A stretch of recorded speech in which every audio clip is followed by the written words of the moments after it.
So this one's on the impact that these different inventory systems have on our financial statements. You've had to learn 3 different methods.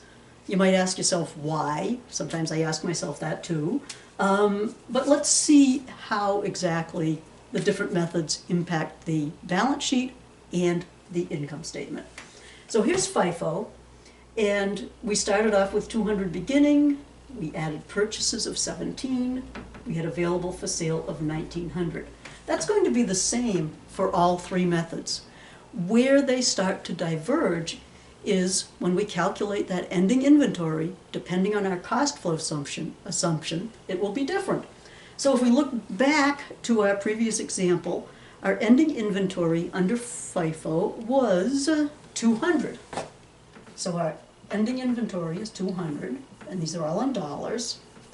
And so that means that our cost of goods sold under FIFO is 1700. Okay. So cost of goods sold, 1700. Did I add that right? We get available for sale of 19. Yeah, down to 1700. Okay.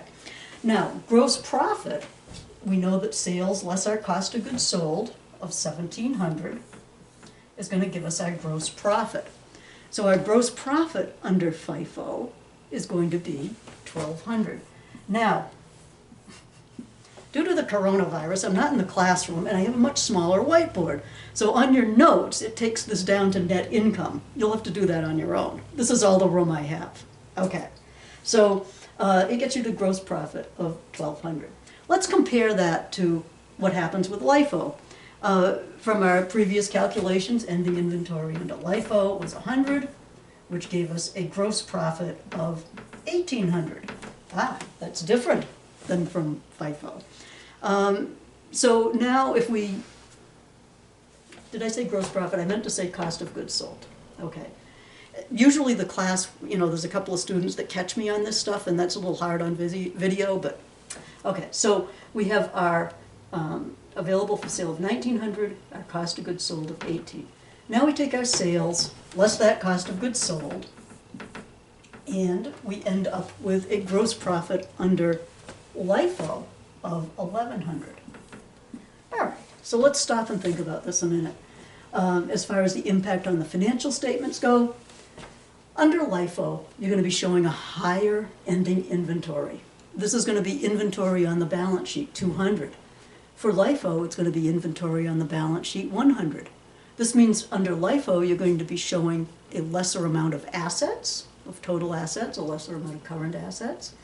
Under FIFO, you'll be showing a higher amount. This impacts things like the current ratio and various analytics. Okay, we go down to the, that's the balance sheet impact. Let's look at the income statement impact. Under FIFO, you're showing gross profit of 1200. Under LIFO, 1100. So you're showing less net income and less gross profit and net income under LIFO than FIFO. Why would a company want to do that? You'd think they'd want to impress their stockholders by showing a higher net income and a higher gross profit. LIFO is popular with a lot of companies because if you're showing less net income and less net income, your taxes are less. Okay, you have a lesser tax out liability. So let's look now, average cost. We ended up with 158 and for our ending inventory. And so we had a cost of goods sold of 1742, I believe. Is that right? 1742, yes. And then if we do our 1742 cost of goods sold under average cost, we end up with a gross profit of 1158. And since it's an average, you might expect it to land somewhere between FIFO and LIFO, and sure enough it does. Okay, so I think take a look at the notes on the rest of this that gets you down to the net income.